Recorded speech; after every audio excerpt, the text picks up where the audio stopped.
You from my autobiography entitled I Count My Life by Sabbaths, Section 3, My Youth, Chapter 11, Taylor Davis. Taylor was at least a year older than me, and he came to our church with his mother, but religion never took. I'm sure he's devout in his own way, but gambling, cigarettes, and alcohol have marred his life. One of my first memories of Taylor is in church. He was sitting with Larry West, and they called me over. They were playing squirrel. What that meant was, when I walked up, they hit me in the nuts. Fortunately, I wasn't hurt. Taylor was full of a lot of such advanced behaviors for his age. An event took place at age 10 which has forever been seared in my brain. It was a bright, warm summer Sunday, and at morning service, Taylor had invited me to Greenwood's Central City Park to play. There were swings, teeter-totters, a merry-go-round, and monkey bars. I was all up for that and slipped out of our home on Pleasant Lane to go play in the park. When I arrived, Taylor was nowhere to be seen. I looked and looked, but no Taylor. He was not playing in the stream that ran through the park either. I was confused, thinking I may have misunderstood him, so I turned to go for home. Along Madison Avenue, just south of the park, was an old interurban garage. It was there that they would store and repair these cars in days gone by, but now it was abandoned. I had walked past the south side of the building on my way to the playground, but not finding Taylor, I walked by the north side of it, passing the yawning entrance. I decided to take a peek inside, and there I discovered Taylor. He was lying on top of Carolyn Mason, and they were having intercourse. I froze. Suddenly, everything went into slow motion. I heard Carolyn say, "You're not inside me yet." A couple of more thrusts and he was. I couldn't believe what I was seeing. Seconds seemed like eternity. He was finished quickly and rolled off to the side and looked up at me and said, "Now it's your turn." In that very instant, I turned and fled. As I ran, I heard Carolyn say, "I told you he wouldn't do it." I ran home, frightened and flushed. I threw myself across my bed and cried for a long time. I was 10 years old. Carolyn attended our church with her mother, and I learned some time later that her father and her uncles had abused this poor child. Carolyn and I were never boyfriend and girlfriend, but I knew Carolyn loved me. Even after I was married, every year on my birthday, she gave me gorgeous sweaters. She never married. Eventually, she changed her name, but we remain friends to this day. Taylor went on to live a life as a professional gambler. He became so good his image was added to the Black Book of Gamblers banned in all casinos in our country. I read in the paper later years that he had been shot in the stomach by someone while he was gambling. He recovered because he's tough, but he's a mere shadow of himself, what he once was. He professes the greatest respect for me, and I've been privileged to serve the family through the years, officiating at the funerals of family members. Chapter 12, Calvary Apostolic Church. Another of the huge changes that took place when I was 10 years old was that we moved the church from the little white barn church on 206 South Washington Street to 101 East Pearl Street. The locations were about a block and a half apart. The move was necessitated by the fact that we had outgrown the barn church. The largest crowds ever recorded there in Washington Street was about 90 people. The reason for this growth was the Sunday school contests. The congregation would be divided into two groups, the red team, the blue team. Prizes were given over a 7-week period leading up to Easter Sunday. The side that drew the largest crowd at the first-time visitors always won. Dad purchased a very large house at 101 East Pearl Street and began the process of converting it into a church. A huge steel beam was set on two large steel posts that were founded on strong concrete pilings in the basement. This was to support the entire upstairs since all the supporting walls were going to be demolished, making room for an auditorium of folding chairs. A wooden floor was nailed into place, sanding and finished. Masonite was attached to the surrounding outside walls, about 48 inches in height, and spray painted with a paint known as Plexitone. It came in various shades, light brown, and was chosen. Above the masonite to the ceiling of the walls, they were painted white.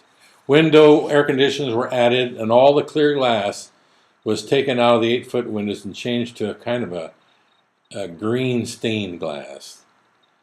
There were 5 rooms upstairs, and we were obliged to put in a steel fire escape. These rooms were the Sunday school rooms. The basement was a dirt floor and unfinished. There was a sump pump and furnace in the center. Later, changes would be made, and this would be the start of our new facilities. Across the street was the home of Ray Davis, who had a nice 5-bay auto repair shop situated on a lot in the back of his house, and he developed quite a reputation for being a man of honesty and integrity. Mrs. Virginia Davis was a member of the First Baptist Church as well as a member of the John Birch Society.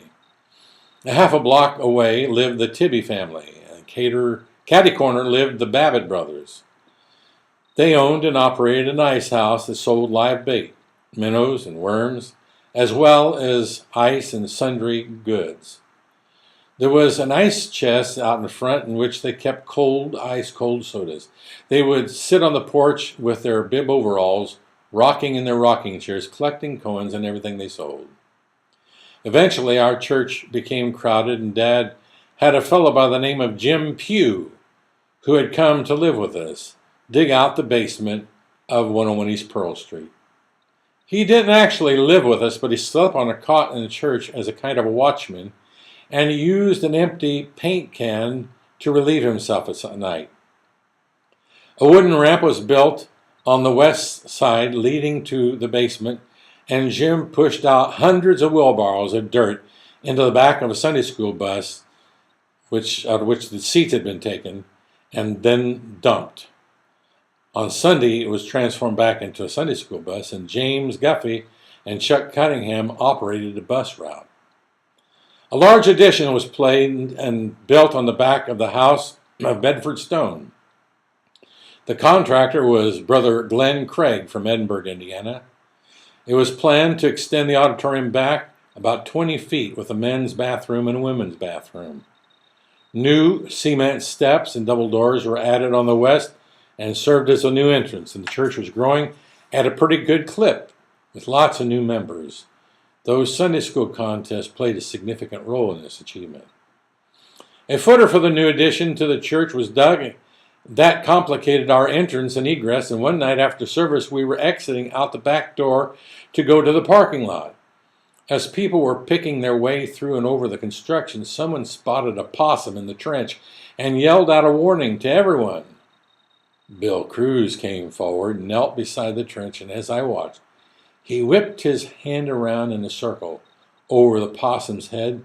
Then with lightning speed, he grasped the varmint by the back of his neck and lifted it up. To everyone's amazement, he announced he was going to take it home and make stew out of it.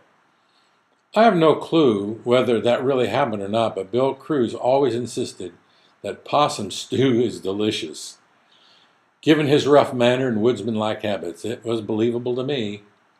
I have Googled it in recent times and found out that there are many fine recipes online for possum stew.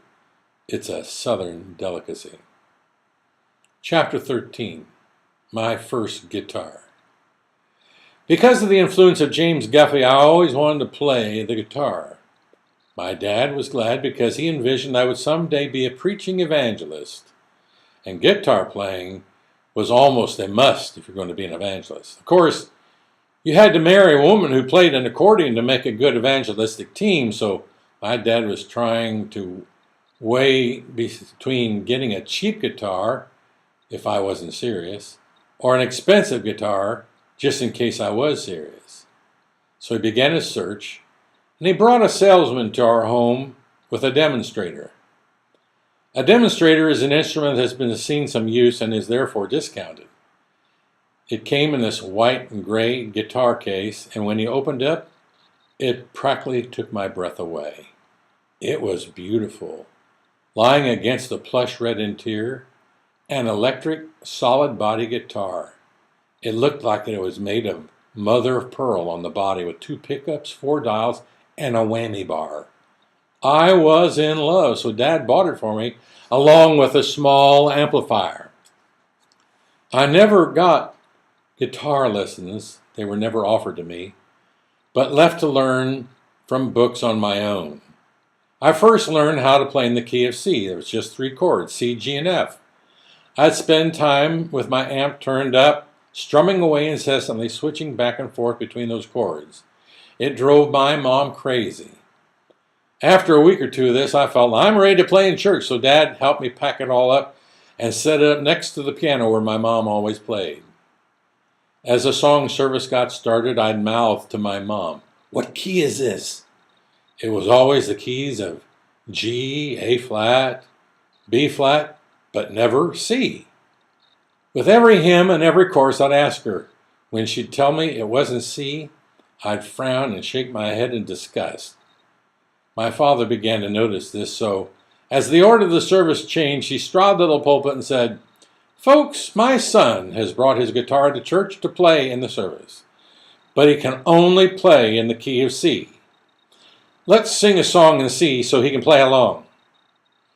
Now, this was hugely embarrassing because it was calling attention to my deficit, and now all eyes were on me and all ears were tuned to the sound of my amplified guitar. Do I need to tell you the results? First of all, the key of C is an awful key for congregational singing. It's like singing in the basement of your voice range. Secondly, when they sang the song in C, I was unable to change chords swiftly enough, and my strumming left a lot to be desired. Needless to say, I didn't play guitar in church for a long, long time. I encourage you to buy my book, I Count My Life by Sabbath, on Amazon. You can also get it in Kindle and Nook.